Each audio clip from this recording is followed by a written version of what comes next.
What if the Earth stopped spinning? A curious nova journey into the future. Right now, sitting perfectly still, you are moving faster than a rifle bullet. You can't feel it.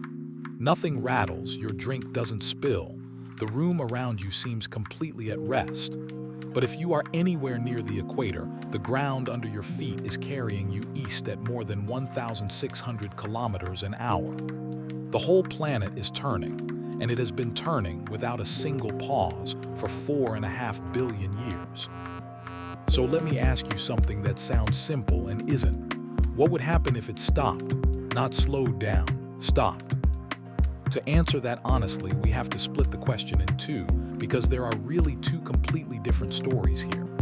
One is a sudden stop, an impossible instant freeze, which is a thought experiment that shows you the raw physics of motion. The other is a slow stop, over billions of years, which is not a thought experiment at all. It is something that is already quietly happening to your planet right now.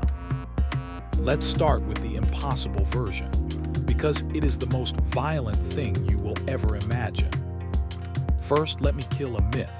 You have probably heard that if the Earth suddenly stopped, everyone would be flung off into space. That is wrong. To escape Earth's gravity, you would need to be moving at about 11 kilometers every second.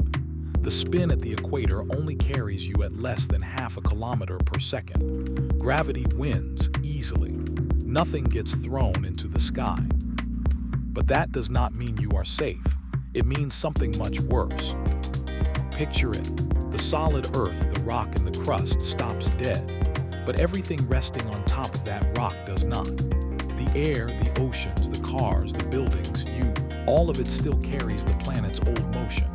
There is a law for this, the oldest law in physics. An object in motion stays in motion. So at the equator, the rock halts, and the atmosphere keeps racing east at 1,600 kilometers an hour. That is a wind faster than sound, more than 4 times stronger than the most powerful gust ever recorded on Earth.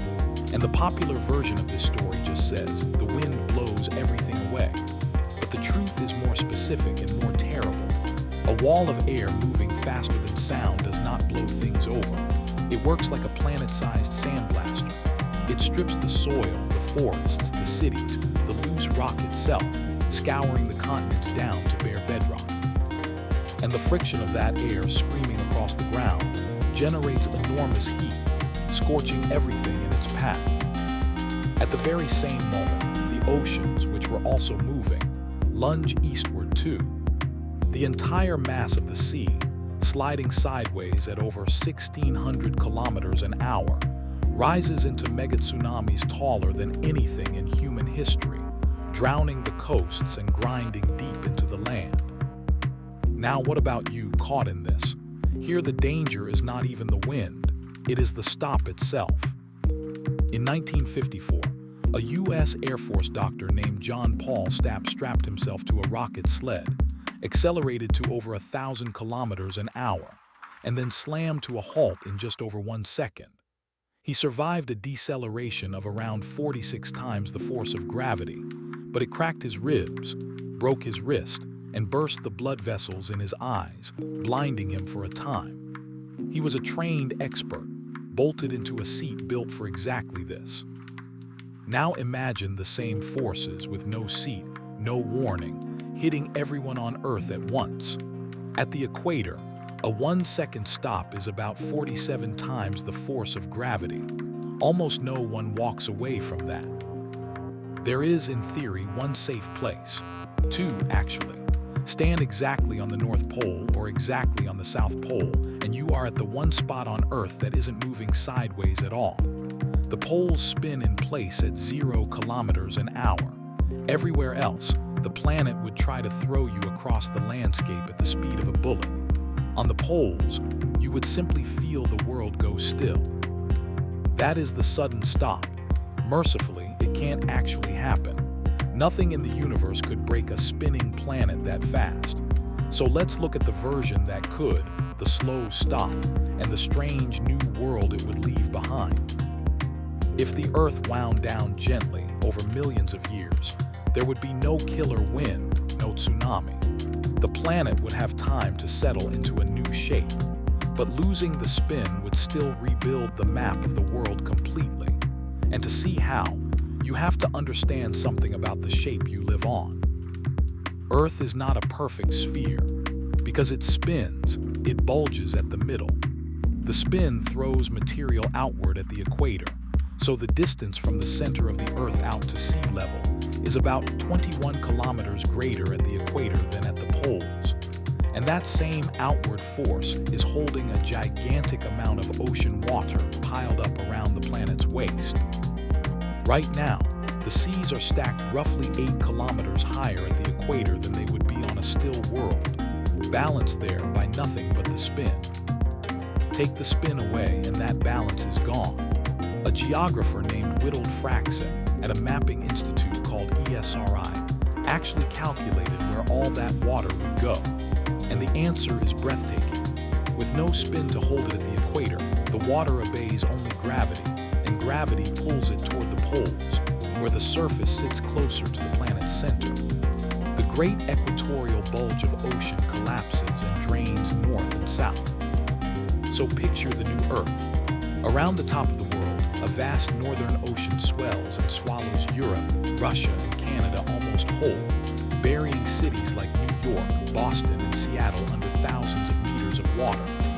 Around the bottom, a southern ocean drowns Antarctica completely, along with the tips of South America and New Zealand.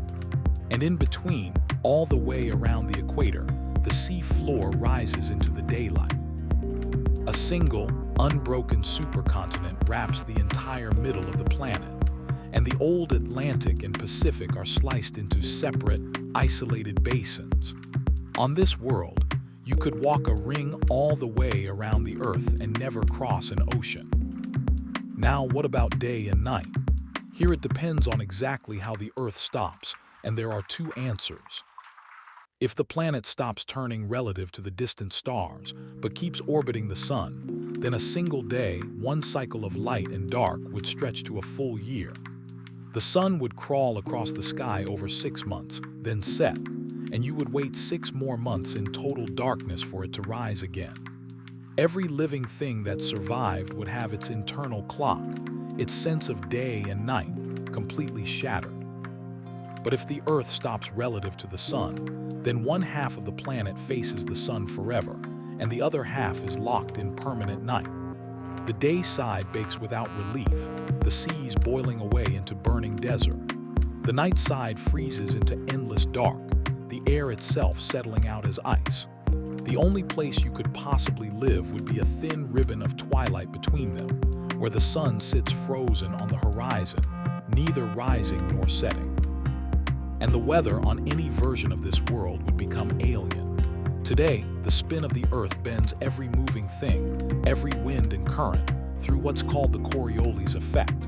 It is what organizes the atmosphere into bands, and what gives hurricanes their spin. That is why a hurricane can never form right at the equator, where that bending force drops to zero. Stop the planet, and the Coriolis effect vanishes everywhere.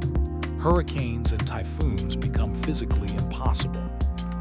The intricate, swirling collapses into a few enormous, simple flows of air running straight from the hot zones to the cold. But the most dangerous thing about a still Earth is not on the surface at all. It is buried 3,000 kilometers beneath your feet. Your planet is wrapped in an invisible shield, a magnetic field, and that shield is the only reason the surface is livable. It is not made by some giant bar magnet. It is generated constantly by a churning ocean of liquid iron in the Earth's outer core, a process called the geodynamo. And here is the crucial part. That molten iron is stirred into great spiraling columns by the very rotation of the planet. The spin is what organizes the flow. The flow is what makes the magnetic field. So if the Earth stops, the columns of iron lose their structure, the currents fall apart, and the geodynamo begins to die. The magnetic shield collapses, and then the planet lies naked before the solar wind, a constant blast of high-energy particles streaming off the sun at around 1 million miles an hour. We know exactly what that does to a world because we have watched it happen to one. Mars once had a magnetic field and oceans and a thick atmosphere. More than 4 billion years ago, its core cooled, its dynamo shut down, and its shield failed. A NASA spacecraft called MAVEN measured what came next. With no protection, the solar wind has been steadily tearing the Martian atmosphere away, blowing it off into space, stripping a warm, wet world down to the cold, dry, irradiated desert we see today. A stopped Earth would slowly follow Mars. The atmosphere thinning, the ozone gone, the oceans boiling off, the surface left bare to deadly radiation. So that is the nightmare. But now I want to bring you back to something real, because here is the twist. The Earth is slowing down, right now. This part is not a thought experiment, it is measured fact. The culprit is the Moon. Its gravity pulls the oceans into a bulge, and because the Earth spins faster than the Moon orbits, that bulge is always dragged slightly ahead. The Moon tugs back on it, and that gentle, endless tug acts like a brake on the spinning Earth. In exchange, the Moon is pushed into a higher orbit. We can measure this precisely by bouncing lasers off mirrors that the Apollo astronauts left on the lunar surface. The Moon is drifting away from us at about 3.8 centimeters every year, and as it does, our days are slowly getting longer, by roughly 2 milliseconds every century. And we can see this written into deep time. In 1963, a scientist named John Wells looked at fossil corals nearly 400 million years old. Corals lay down a tiny growth ridge every single day, and a larger band every year. So he counted the daily ridges between the yearly bands and found something astonishing. Back then, a single year held about 400 days. The year hasn't changed, so the only explanation is that the Earth was spinning much faster, and a day in the age of those corals was only about 22 hours long. Even now, the story keeps twisting. In a study published in 2024, the geophysicist Duncan Agnew showed that over the last 50 years, motion deep in the Earth's core has actually been speeding the surface up a little. But melting ice is fighting back.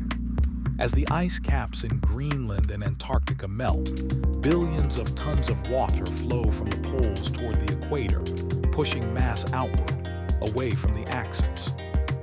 And just like a spinning skater who slows down by stretching out their arms, that shifting mass is slowing the planet again. Your changing climate is, measurably, altering the length of your day. So will the Earth ever truly stop?